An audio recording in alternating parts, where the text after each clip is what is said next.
All right. Did you guys, I listened to that presentation last week to the zoning commission. It's pretty good. The Quinnipiac law students. Did you guys hear that? Mm-hmm. I can hear you. How you doing? Good. We have that on the agenda, Walter, to talk about. So I figured you'd have some comments around it because I know you did attend. So yeah, but there's a lot of information anyway. People get a chance to look at it. Yeah. Yeah, I read that thing Dave sent along. There's a lot there. Yep. I assume you're Woody up for another battle. Going to get the buffer and maybe push a 150-foot buffer. What do you think?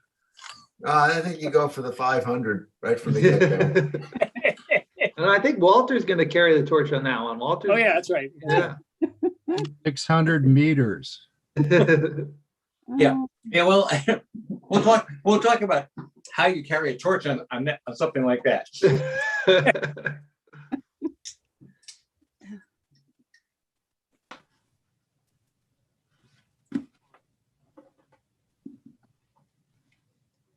We waiting for Hank? Yeah, I expect him to be here, so we'll wait a little bit.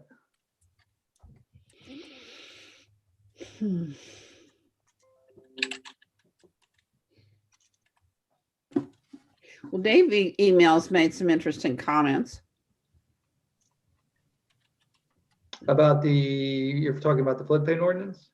Well, his comments about, Oh, yeah, Dave's comments, Dave Clark. yeah, moving forward when we don't really have enforcement of the existing rules.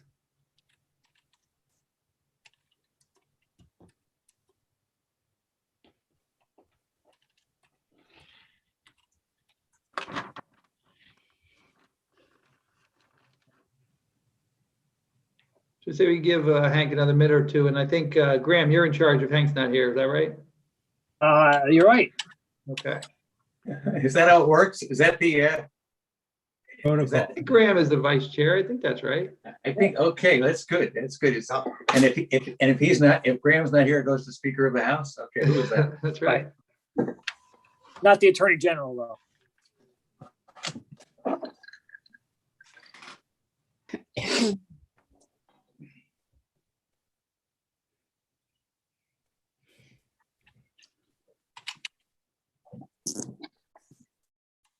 Hello, this is Hank. Hey, Hank. Hey, How's everybody tonight? Great. Good. Beautiful day. Oh, yeah, spectacular.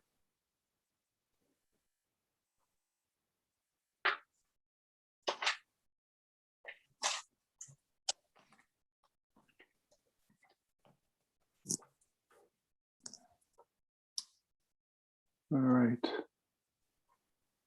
Sorry, I was late there. I was late there for a minute. I actually got Dave's notice for the Zoom meeting, but then there in my email, there's another Dave that is having a Zoom meeting tomorrow.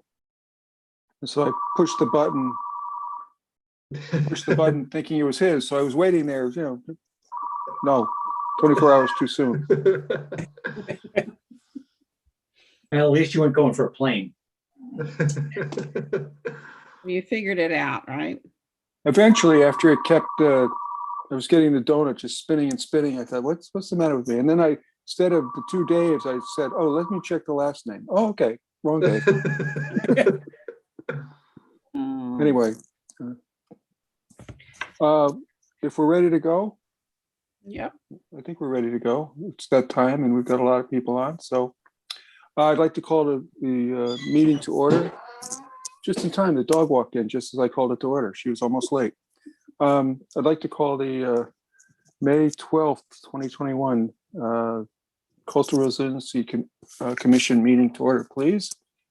The first thing we wanted to do on the agenda was just to give a quick update where we are with the floodplain ordinance.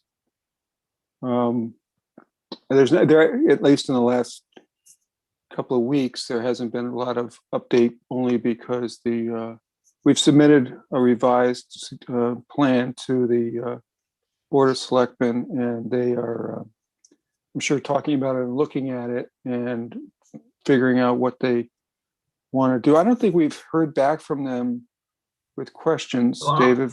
No, we have not. You know, they had a meeting Tuesday morning, which they had an agenda item to discuss the timeline for their Right. review and recommendation of floodplain ordinance. Unfortunately, I had to jump about partway through that part of the meeting.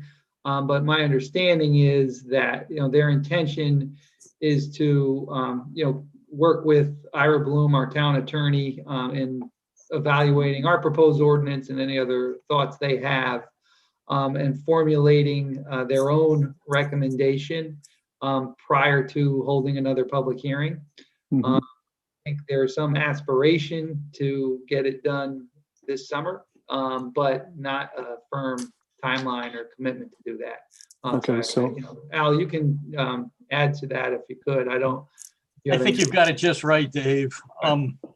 One of the reasons we're consulting with the town attorney is to understand some of the objections that were raised in public hearing and public testimony, and to see what degree of validity some of these folks cited. And the selectmen have formed a small subcommittee, which includes Scott Murphy and Aaron Duquez, who will be the primary members of the Board of Selectmen to work with Ira Bloom and, if necessary, evolve the next draft. So I'm sure that will be coming back before this body, Hank, as soon as there's something to react to. Yep. All right. Thank you. Yeah, and I would expect that they'll have questions, and perhaps the town council might at some point also. Maybe not. I don't know, but we'll see where it goes. But for now, as far as the commission's concerned, we've provided what we had planned to do. As far as and what I'm referring to is the revision version. And we'll await whatever questions, and then at some point some decision that the Board of Selectmen will make, I hope. And we'll just, I don't know that we have a whole lot more to add to that right now.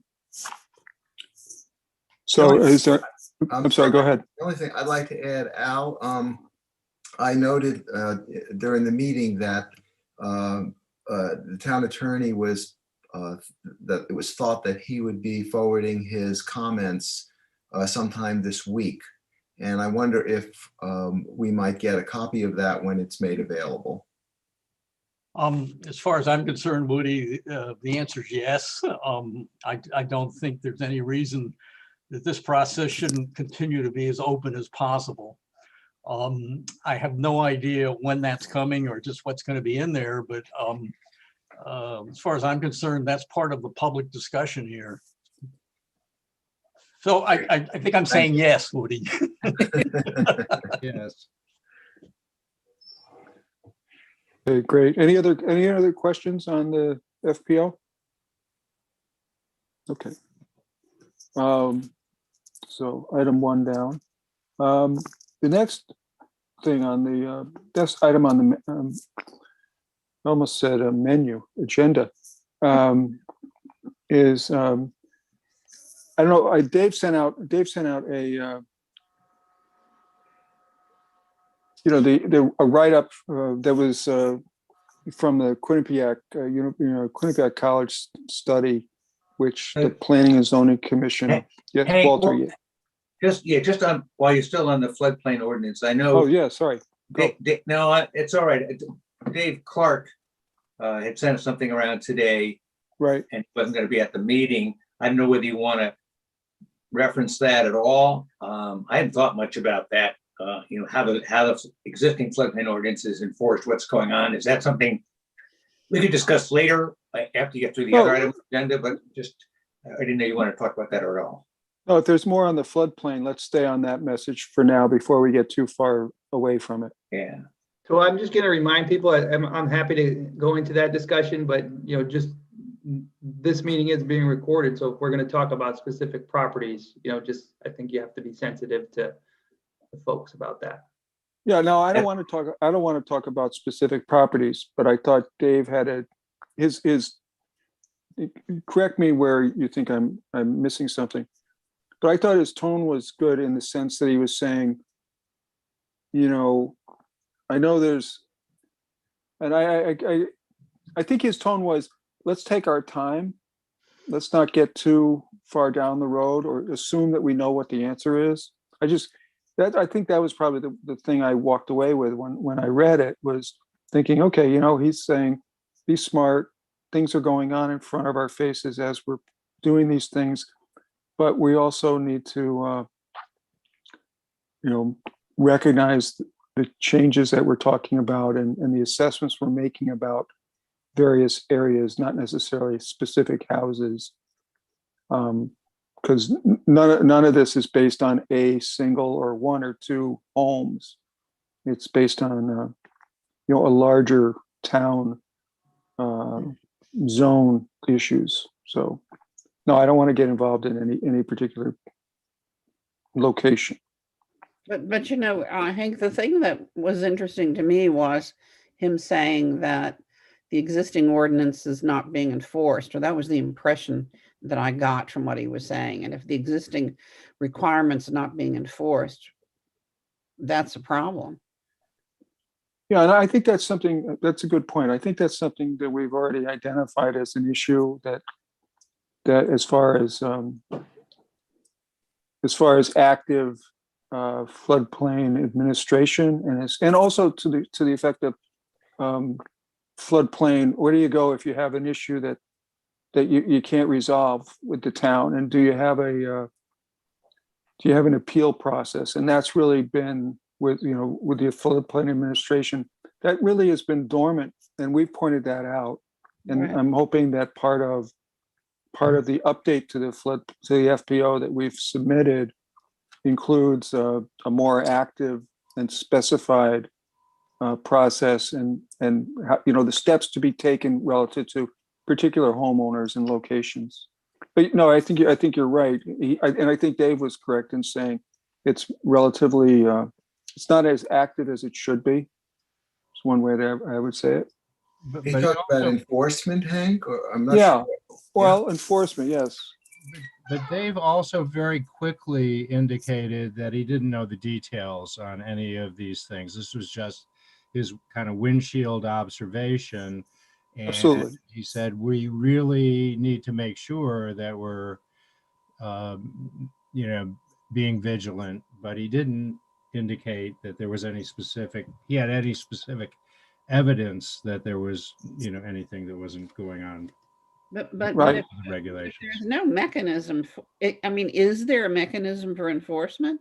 And if there's not, then There is a mechanism for enforcement, meaning that the floodplain administrator, the town engineer, in consultation with the building official, do have the ability and do enforce the provisions of the ordinance. I'm not going to speak to any specific projects, and certainly I know there's been instances where folks have felt that they haven't strictly enforced the regulations, but there is a mechanism in place to do it.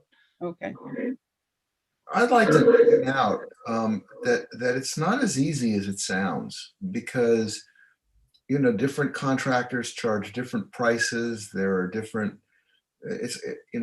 grades of material that people use. It's a difficult process. I actually think that efforts have been made to try to do the right thing from an enforcement perspective, but it's very difficult when part of the application process is to get certified information from the contractor and the homeowner, and that's a public record. You can look at it in the building permits, and if somebody's got it certified that this is the cost of this particular project, it's not the easiest thing in the world to say no, that you must be wrong.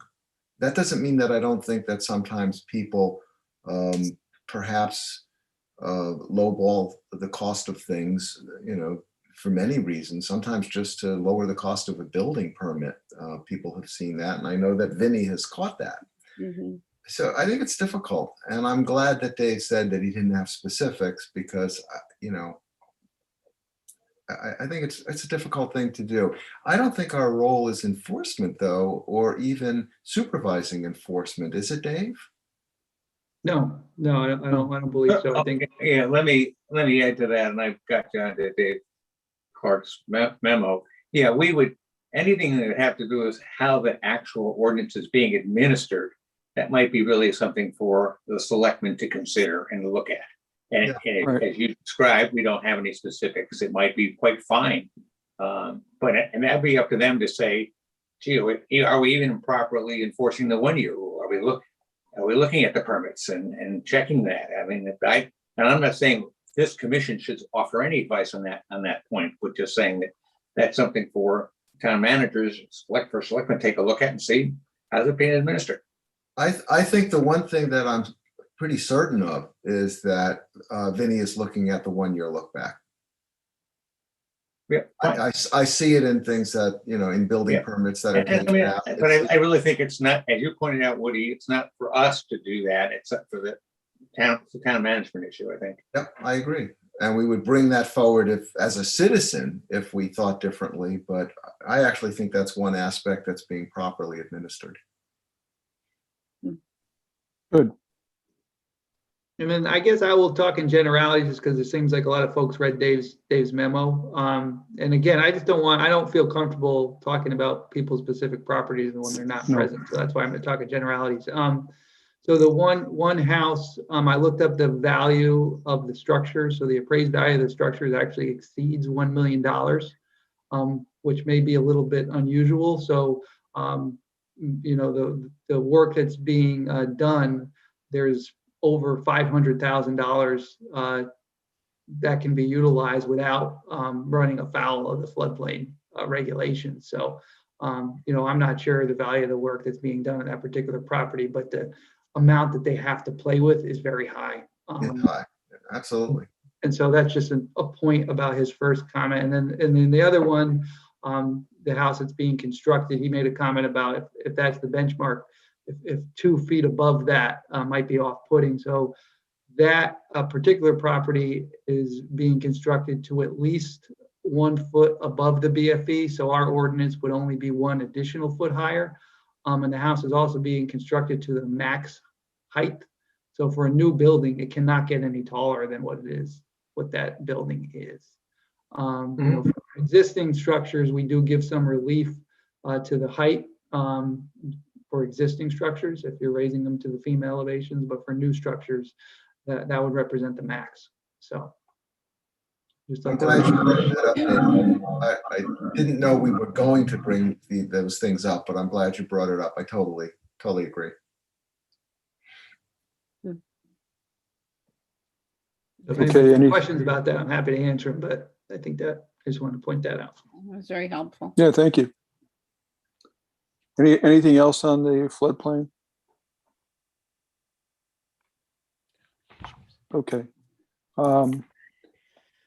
For those of you that tuned into the planning and zoning meeting a week or so ago, there was a discussion on tidal wetlands presented by some students from Quinnipiac University, and it was actually really interesting and very very related to what we talk about and are concerned with. So, Dave, you wanted to mention a few things about it? Yeah, I just wanted to bring it up for a little bit of a discussion. Just to give you a little background, Marjorie Shansky, who's an attorney who teaches at both Quinnipiac and at Yale, had reached out to me and said she has a course, which I guess is called a land use practicum. So they deal with, land use issues. So the students were, asked to kind of take a little bit of a deep dive into a few things that might help the town of Madison. So the 2 things we arrived at were natural resource inventory, which is a little more geared towards the Conservation Commission, and then tidal marsh protection, which ultimately, if regulations were adopted, is really kind of geared towards the Planning and Zoning Commission. And so hopefully some folks got a chance to review the memo, but the memo about tidal marsh protection, I thought was very well written, informative, and kind of gives us meaning us as a town, some tangible paths forward to try and better protect, tidal wetlands. And the commission, based on my perception, Planning and Zoning Commission seemed interested in kind of considering some of the changes that were proposed, specifically, setbacks and maybe a buffer to the wetland. So, I think it would be opportunity for a little bit of collaboration if folks on this board had some interest in, diving into that a little bit. I know Walter's talked about it in the past. I'm sure others have interest as well. So I think I just wanted to kind of get that out there as a concept. I don't think we need to make any decisions tonight, but if there is an opportunity for maybe collaboration between coastal resilience and planning and zoning on that issue, I think I'd like to try to foster that. Yeah, So I Mark, agree. I was reading it and I read it this afternoon, and I was thinking, some of the things they were talking about, you could easily talk to the Planning and Zoning Commission about. Okay, you're reviewing this regulation.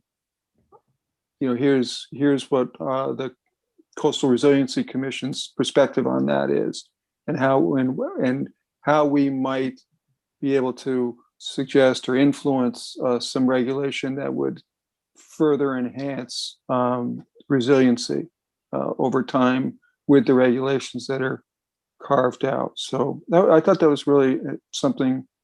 I thought it was interesting that the way their perspective on it. It was really well done.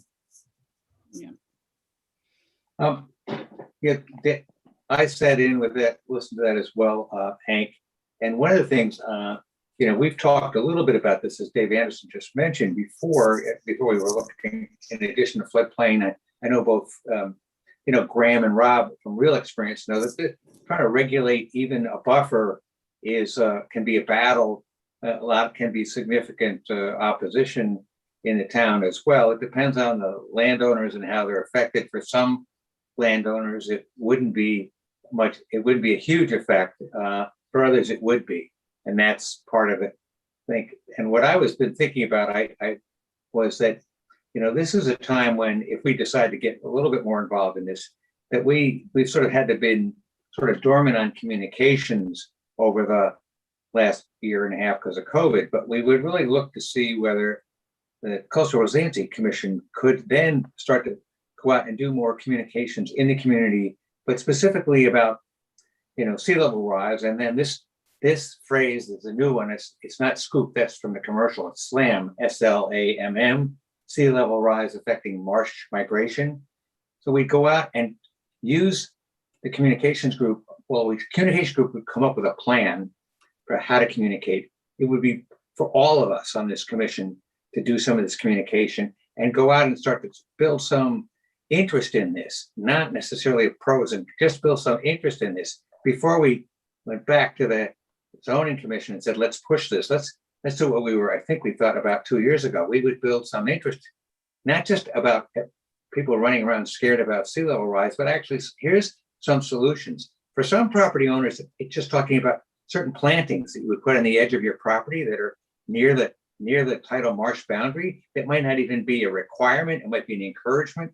And this is me sort of just thinking about this, brainstorming, looking. There are people on this call who really know how these buffers work, but this is really go in steps, and then to get to a point where we had some people who actually owned land that bordered the tidal wetlands and were in favor of what we wanted to do. That would be really interesting to have people speak in favor of it.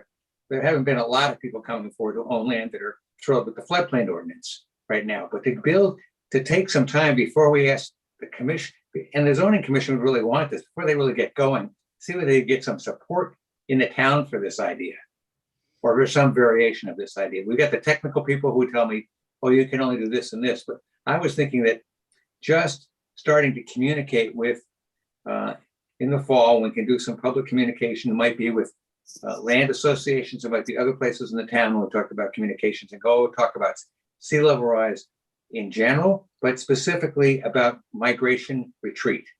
Tidal marsh retreat. And what are some of the options that a town has to deal with that? So we'd be looking at something that you wouldn't be pushing this forward until you build some support. It would take a year before you get the zoning commission to really go into this. Anyway, this is just sort of blue skying on this idea. Mhm. One thing that I find that I spotted and I deal with regularly is the whole concept of buffers and setbacks. And we've gotten very used to dealing with regulated upland review areas with inland wetlands, which deals with what the potential impacts of any activity is. Coastal site plan, coastal area management deals with it also. If you're more than 100 feet from a critical coastal resource, you don't have to apply for a CAM application for a single family residence. That takes into account the potential impact of an activity, which I think going forward saying, because of the way that the resources vary, you really simply can't put 100-foot setback on a property. You can deal with a regulated buffer much more effectively. And that's just something that in reading it, those are my points. I mean, I've been playing this game for a long time, and having a regulated activity in which you consider activities and their impact on the resources, their impact on the inland wetlands, their impact on the tidal wetlands is a very effective tool, in my opinion. Simply putting a setback, small setbacks are fine, and they work, 25 feet from the critical coastal resource, 50 feet from the critical coastal resource. Those are things that I think can happen anywhere along the shoreline. But putting a large, I jokingly said 600 meters. At one time, there were communities that wanted to put restrictions on 600-meter areas around vernal pools, because that's the farthest that a salamander could move from a vernal pool in its lifetime. I guess that as long as we can keep an eye on the fact that what we're looking at is what the impacts are, then I think that this sort of Yes. program is excellent. So I understand. I get what you're saying on the flat, number, whatever it might be. And what is it? We use the word regulated buffer. Was that the phrase you used? It's well, in inland wetlands, it's a regulated upland review area, which says they review activities in that area and make determinations on what the impacts are. And I think that could translate to tidal wetlands also. Yeah, I think so. And it's, let's say, we on this commission, there are folks, many of you folks who have the technical expertise. So what I was looking at was from a communications point, just to start out talking about marsh migration and some form of regulation, but Right. not to get but to have the technical group, you, Graham, Woody, others, take a look at what would make sense. And instead of having a locked in number, you might actually look at specific areas in the town and take a hard look at where would it make any sense at all to do something. Yeah. Well, But that memorandum actually showed where, the migration would occur, doesn't it? yeah, it does. It does. And then I think you have to look at going to, it's right, Marilyn, but going to Rob's point, how do you respond to that? Do you just say it should be regulated more, or there be some kind of a buffer? Right. Well, from a communication point of view, I think one of the ways you can get people on board, I think everybody would like to see healthy wetlands, right? Homeowners who we just sold a house that's on a wetlands, and I remember feeling that it would be great to have it be, healthier, to not have invasive phragmites and stuff like that showing up. I kind of feel like there are ways to communicate this to the community in a way that gets folks on board, at least with some approach to it.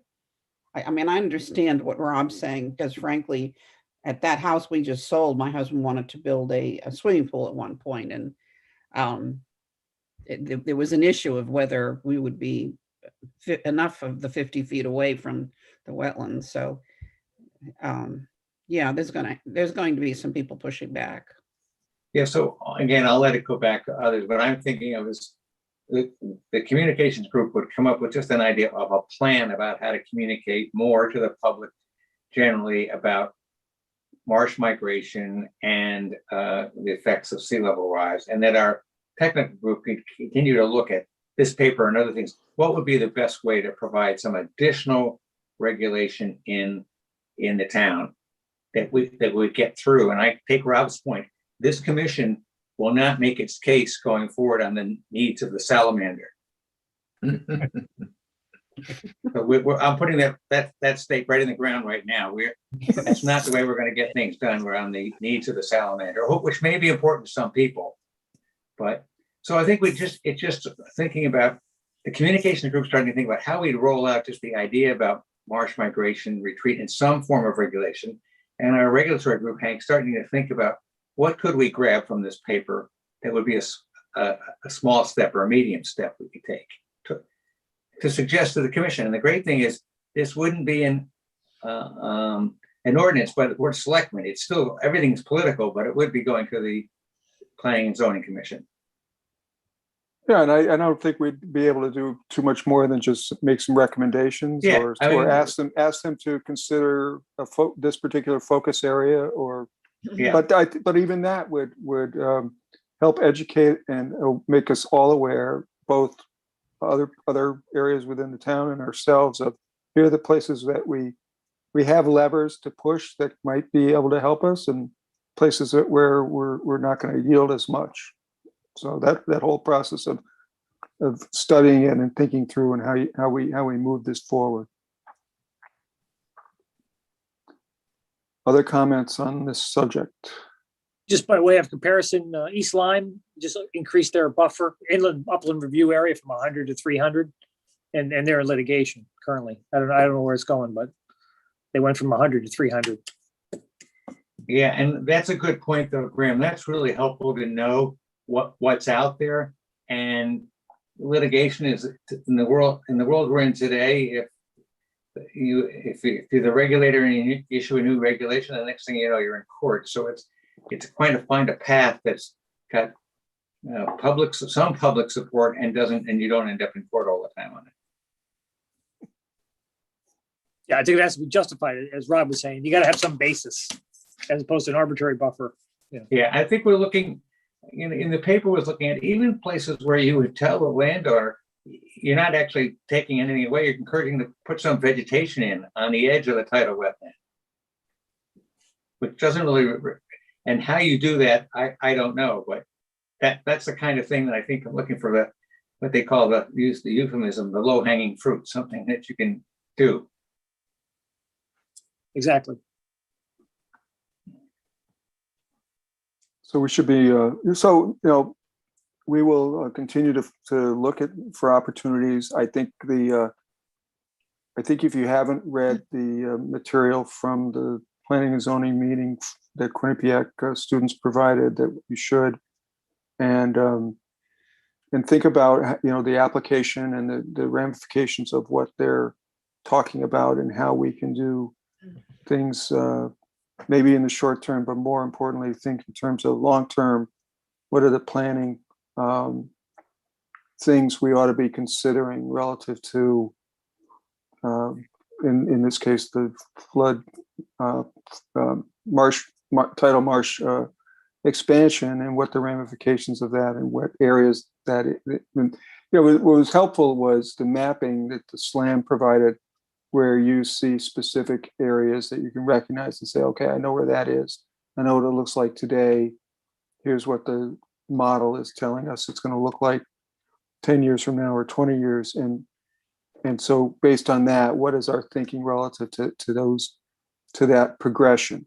Okay, so here's what, based on that, what can we do? What should our policies be and recommendations be to the town, and to either to the selectmen or to the other boards, or a recommendation, things like that. So I just thought it was a reference point and a tool really helpful.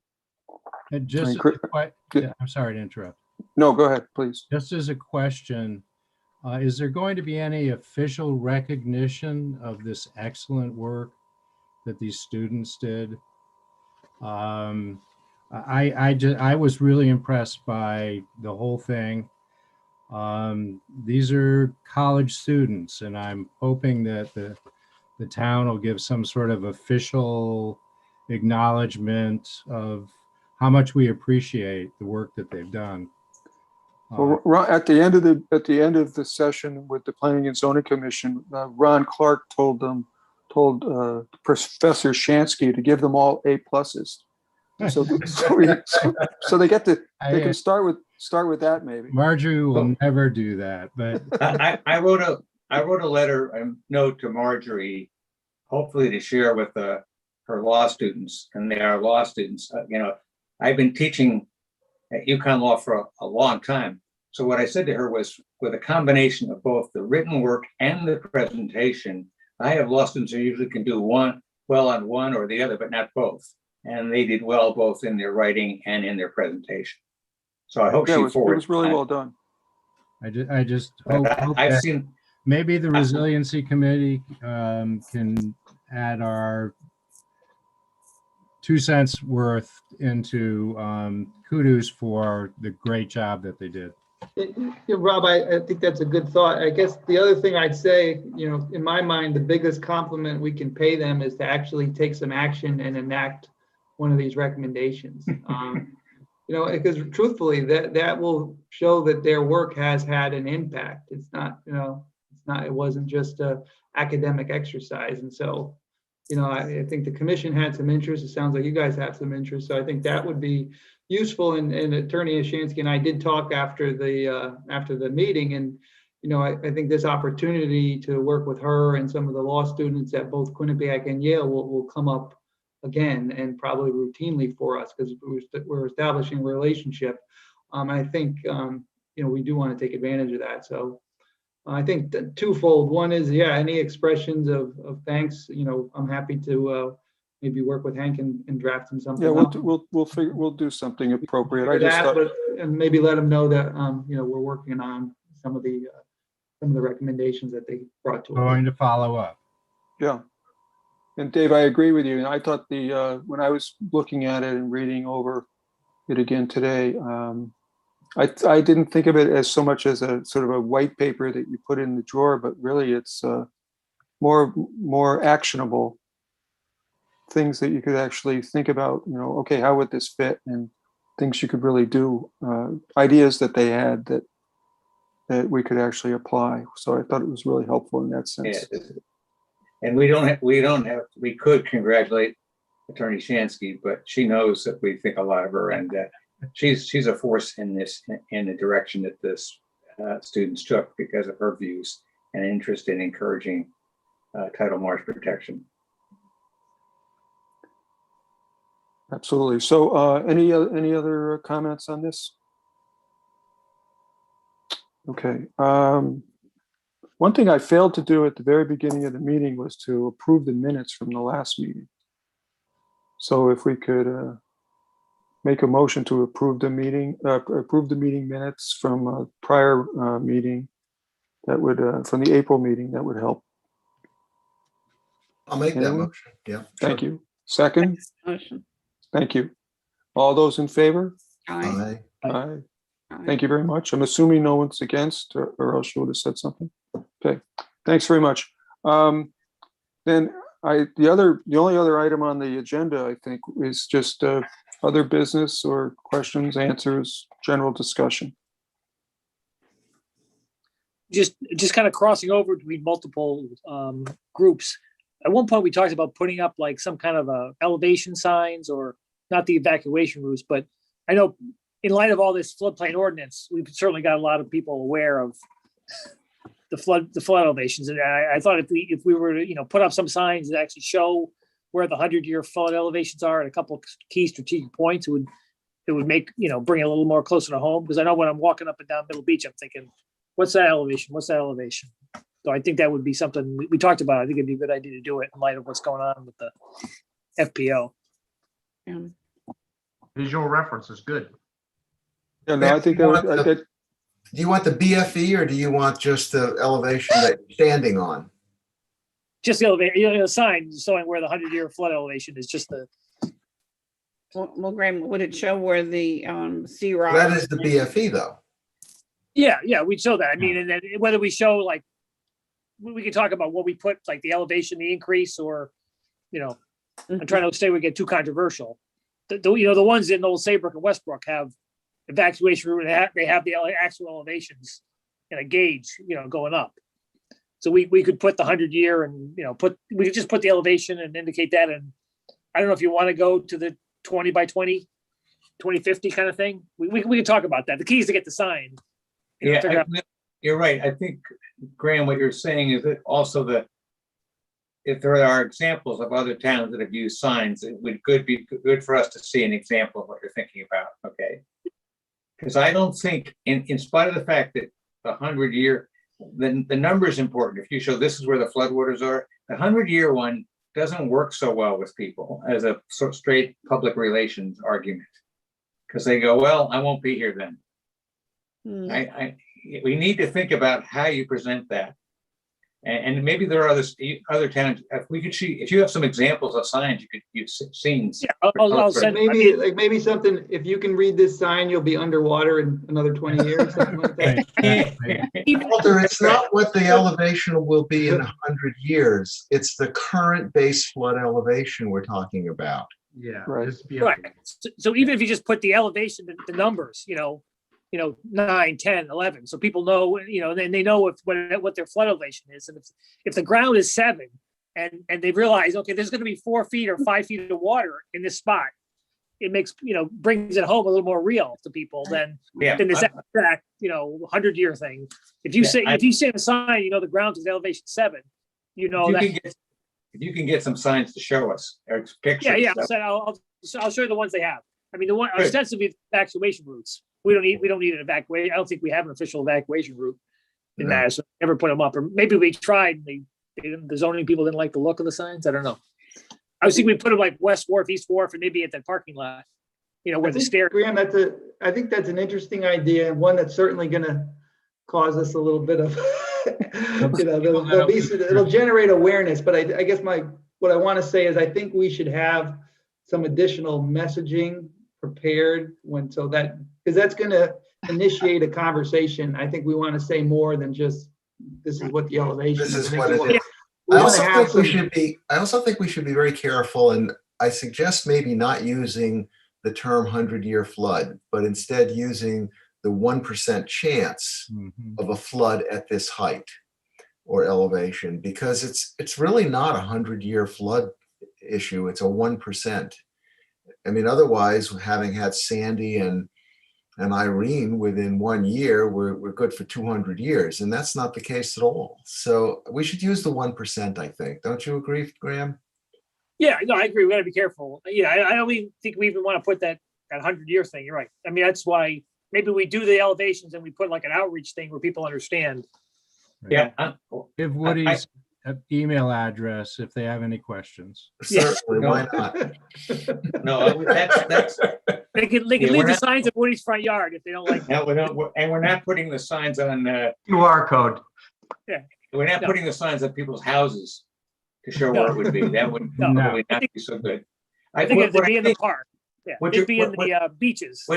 What you're landing on, though, is I think we need to think we have only a few folks working on communications. I'd like the communications folks to sit and talk about how to use this in layman's language.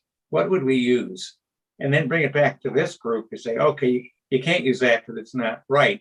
But find ways to communicate this, whether it's this flood elevation or about tidal marsh migration, and sort of get some ideas on how to communicate that, share it with this group, and then try and take it to the broader community, which might be a prelude to putting signs up or not. But yeah, it is interesting. There's a telephone pole, a power pole, sort of directly in front of me that has a little magnetic nail in it, And I believe, I could verify this. I know who to ask for this, but I believe that's at 9 feet. Rob, you may even know, right?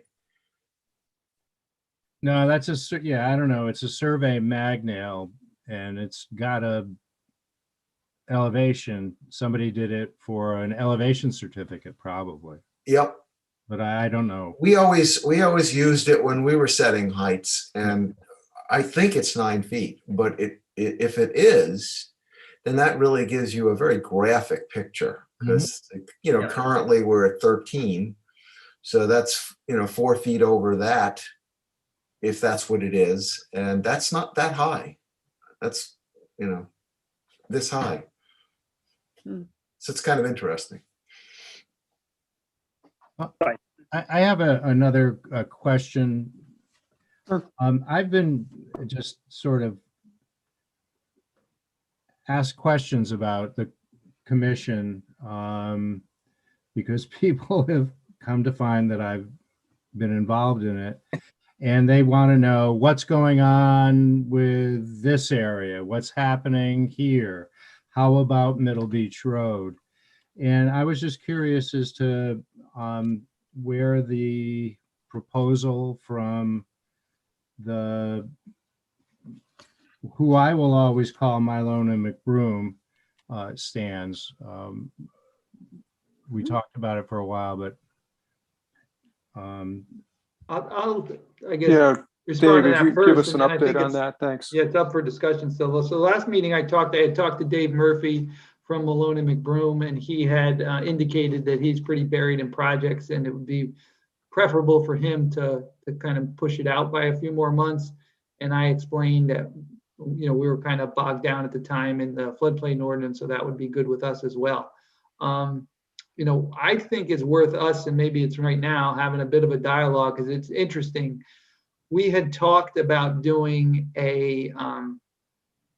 I guess like kind of a superficial update that wouldn't necessarily require a lot of public engagement. But in light, and that decision or that dialogue happened before the recent kind of interest in the floodplain ordinance. So I'm actually wondering if we need to revisit that premise or not. Because we do have people engaged in this topic now. Malone and McBroom did propose kind of like a story map mechanism that we could better engage the public in these issues. And we had thought at the time that since we were just going to do a minor update that we wouldn't go down that road. But we may want to reconsider that. I don't know. So I guess it's a little bit on, to answer Rob's question directly, it's a little bit on hold. And I think one reason being, I think we just need to decide exactly how we want to move forward in light of the recent events. well, there's no question about the fact that the floodplain ordinance has been a lightning rod, and there are a lot of people that are interested. And so I guess that's either a blessing or a curse for us. So Rob, your question though was on the Middle Beach Road about the action. That was an example, I'm sorry. Yeah, that's already in the. No, it was in a more of way, a that's general already in the question. 2016 plan that Malone and McBroom did, right? That's already there to do something along there. Yeah, but that was just one example. I've talked to people in other parts of town that are saying, what's going on with all of this? Where are you guys going? What's going to happen with this? What should I do with my property? I'm thinking of selling someday. There's a lot of interest in this. We haven't Rob, necessarily. have any of them, are they knowledgeable about the availability of the YouTube of the presentation that was made to all of us, which had very specific mapping of the coast along Middle Beach Road and in general of Madison? I mean, if people watch that, they'd have I think, a pretty good idea of what the sea rise impact is going to be. Yeah, the people that I've talked to are pretty knowledgeable, but they sort of want to know what's going to happen in terms of will this project happen? Will that project happen? Are we looking for what's going on with Middle Beach Road or the Surf Club? So is it really a question of what is the town going to do as opposed to how they might be individually affected by it? What recommendations is the Coastal Resiliency Committee going to be making with regard to projects? You know, how is this going to impact me? There's a lot of interest right now, and you know, probably more than there has been in quite a bit of time, quite some time. And there are a lot of people spending money on properties, trying to protect them. So anyway, I was just wondering, you know, if we were going to update the plan, move it forward, look at specific projects. We talked about the surf club, the work down there, and you know, that's part of it also. And I was wondering. Where is that surf club work? Whatever happened with that? We had talked about that before, Dave Anderson, about the what they were going to do, and Rob and I think Chris, Kirk Graham had looked at this, or others had looked at this with the town officials. What is happening with that? Yeah, I think Dave can. They're looking to get some state grants for the Galvin Point. I believe that's Correct. pending.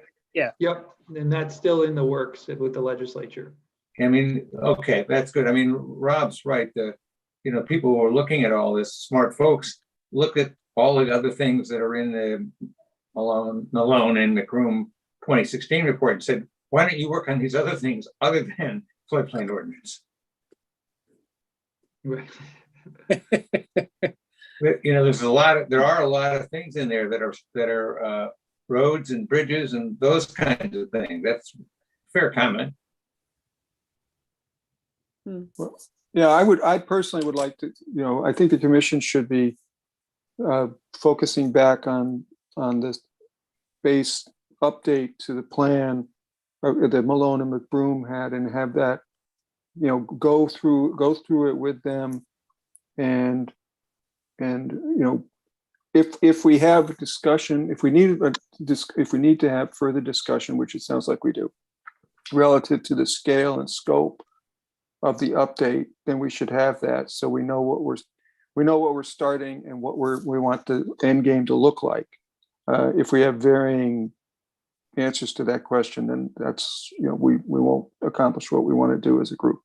So if, in light of the current environment and rising interest with this subject, not only based on the floodplain ordinance, honestly, but I suspect a lot of that is also just related to more people talking about sea level rise more commonly than they did a couple of years ago. Right now, you can turn on television and people will, or listen to the radio, or listen to, you know, let's read whatever. And there are common references to sea level rise, and just out of natural conversation, as opposed to flash, here's news bulletin, sea level rise. Now it's part of the normal discussion that people are having. So it's a more common subject. So I can understand an expanded interest in this, if in it. So, but yeah, we should get back to the core of what we were intending to do, and if we need to talk about scale and scope, we should do that. And it sounds like we need to have that discussion.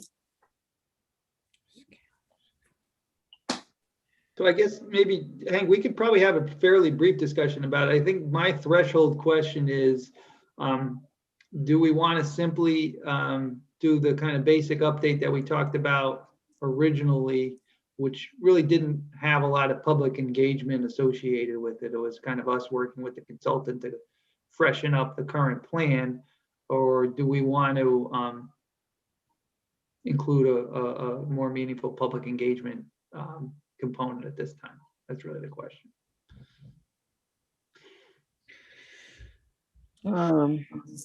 I can see pros and cons to both approaches. I'm not sure what the I don't right know. answer is. I don't have a yes or no. It's more of a, I'm gonna have to, me personally, I'm gonna have to think about about what's the most effective thing, right? Not this, how much demand is there? Is it how relevant is it? Are we thinking that we're going to talk about, do people think we're going to talk about something we're actually not going to be talking about? That's So in the maybe if plan. we do this, if we, each, after this meeting, just, refresh ourselves by looking at the 2016 plan, look at kind of the proposed infrastructure projects in there, town roads, surf club, all those things. And then think through whether us kind of refining those recommendations requires a lot of public input. I think maybe at our next meeting, we can, we'll be able to have a thoughtful dialogue to figure out if the scope needs to be refined or not. Yeah, Dave, I'm sorry, go ahead. was there money to support? Yeah, we do have some money to work with. I mean, without having to go out to RFP, it's $10,000. So the actual scope drafted is for just shy of 10,000. And if, there could be a possibility of, if we want to do a bigger update, there is a possibility of going out to RFP and trying to secure some additional funding to make, a larger effort. No, that's not what I meant. What I meant is if that report, I haven't looked at the report, I need to look at it. But if it contains recommendations for projects that the town, infrastructure projects for the town to engage in, is there money to pay for those infrastructure projects? My guess is there is not. Well, you would have to get slotted into our capital improvement plan, and most likely some of the projects would get put in there to be offset by grants, and we'd be applying for grants to try to get funding for them. There's also state and federal money. Yeah, hazard mitigation funding potentially, and then there's also some proposals at the legislature that would potentially add some resiliency dollars if the town chose to impose, an additional fee on real estate recordings. So there's a couple things in the works about that, but there's no earmarked funding for projects at the moment. Okay. Dave, weren't you talking to Branford about their model for funding? Yeah, we talked to the finance director. Her and I talked about it, and we're going to bring it forward to the Board of Finance. And they asked us to hold off for a little bit until they got through the budget process, which theoretically is going to be concluded next week. So hopefully we can revisit that again. Oh, we should, all right, so homework for everybody. Go read up, because we'll put this on the agenda for next time to talk about what our approach would like, thoughts on what our approach could be or should be. And so, Hank, I'll just send out the current scope of work and a link to the plan, so everybody just. Yeah, all right, thank you. Thanks very much. That'd be great. And I sent everyone a picture of one of the signs that are used elsewhere, on the shoreline. Graham, what's the white area? What? Why is there that white area?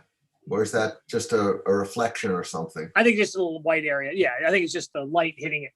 Yeah. Mhm.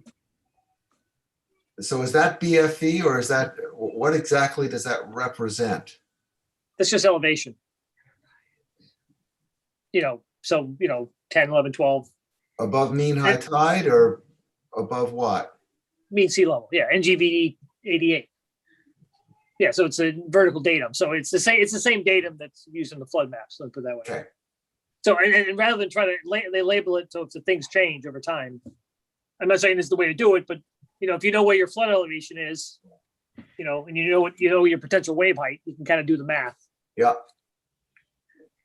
And the ground in this picture is probably like 4, for example, or maybe 5, because that sign's a couple feet off the ground.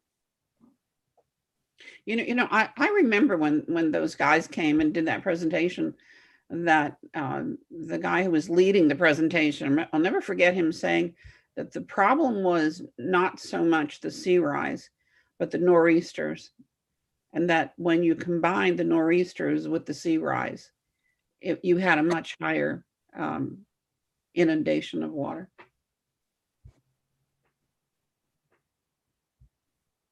Yep. Yeah. So anyway, we should look into the signs, but also read up on what we were talking about. Mhm. What other topics, conversations do we have for tonight? Nothing? We're all set?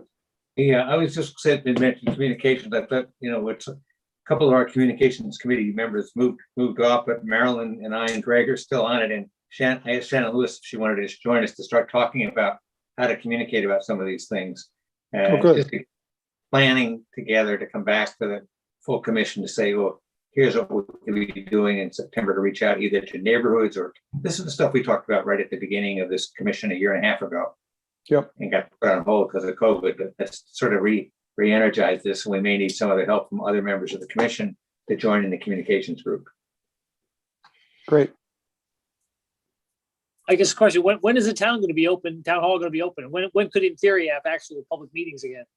Well, town hall itself is going to be open 5 days a week, starting the 24th of this month. We're starting with a kind of a trial for in-person meetings with just the Board of Selectmen and the Board of Finance. I think later this month for the Board of Selectmen meeting and the first meeting in June for the Board of Finance. And we're going to kind of see how that goes and then slowly incorporate the other boards. I think this board will be fairly easy. We don't have public hearing requirements like planning and zoning or inland wetlands. So if everybody elects to, wants to meet in person, we could probably figure out a way to do that. Maybe not the next meeting, but maybe our July meeting. If things don't change. And then, so I would look towards that. But, we might also have an opportunity if folks would rather just to stay on Zoom. We might have an opportunity to continue to do that if that's people's preference. Yeah, it's pretty convenient. Is there anyone else? Is anyone else joining us tonight on Zoom? I forgot to ask. There was 2 attendees at one point. Yeah. So, but then this is broadcast to YouTube as well. So I think some people have been either watching it live on YouTube or just looking at it at their convenience after the fact. So there are a lot of people viewing them. Okay, good. Well, if there's nothing further, then we'll call the meeting to end. Thanks, everybody. Thank you. Thank Thank you. Take care. Take care. Care, Bye. care, guys. See Good night. y'all soon.